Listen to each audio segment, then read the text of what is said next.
In this session, I'll be talking about planning projects and the associated metrics with it. At the end of this module, you'll be able to describe sources for voice of the customer information, determine the applicability of secondary metrics that you might have in the project, explain a Gantt chart used to track projects.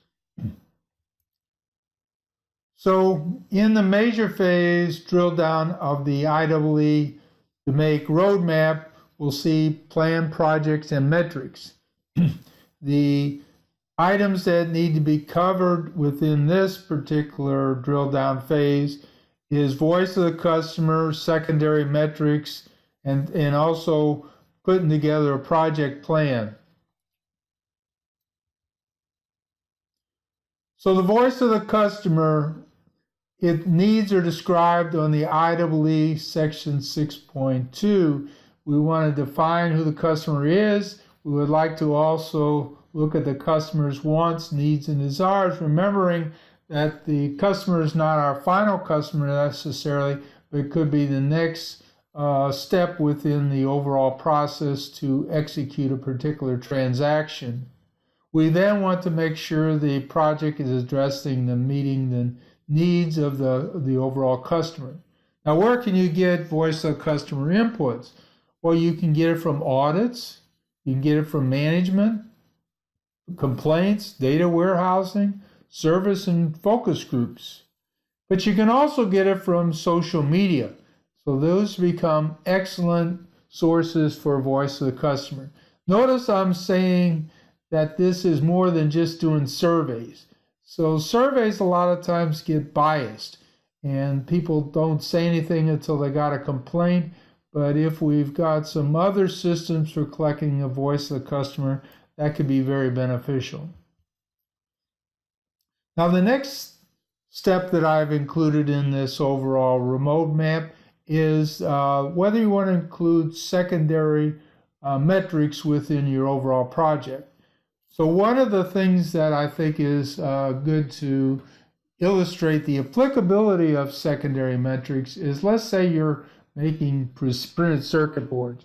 And printed circuit boards basically go through the same process, and they've got several different types of printed circuit boards. Some's got more components than the other one, but we like to measure the process, not just the product. So if we went in at the end of the week or end of the day, we looked at the number of opportunities for failure. So we might look at the number of solder joints and the number of misplaced components and that sort of thing. We look at the total number of opportunities for failure that we might have had in a week, and then we look at the number of failures, and the failures could occur on various types of products. So I look at that as somewhat of a secondary Six Sigma metric that we might want to include. The other thing that you could look at is you might have various process steps, and you look at the number of opportunities I have in each one of these steps. However, you want to be careful that you just go report the defects per million opportunities and get the sigma quality level, and then things sound better than they really are. You want to have metrics that drive the right kind of behaviors.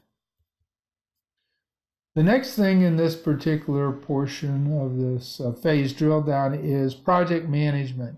So with this, we want to track our project so we get all the activities done in a timely fashion. We want to have checkpoints where we can make sure that we're completing actions as we plan, and we don't want to jeopardize on-time delivery and successful completion of our project. Sometimes we might have unrealistic project timelines, and we need to address that, but we don't want to just keep slipping the timelines for our particular project to make everything look good too. So I think one of the things that really helps with the execution of project management is if we have metrics that are associated with what we're actually trying to improve, not just a problem statement. I've talked about this before, and I'll elaborate more later, but I think that's really important. And then there's going to be an owner of that's asking for the project to get done. So we want to have it so that the activities in this project don't fall off people's plates. A Gantt chart is a means to actually report how we're actually doing relative to the overall schedules. So now in the IEEE Volume 3 in Chapter 7, I talk about some other project management tools, work breakdown structure, and other things along the way. So this can become references for other things that you might do within project management for your project. So in this module, we talked about sources of voice of the customer, applicability of secondary metrics, and Gantt chart used to track projects.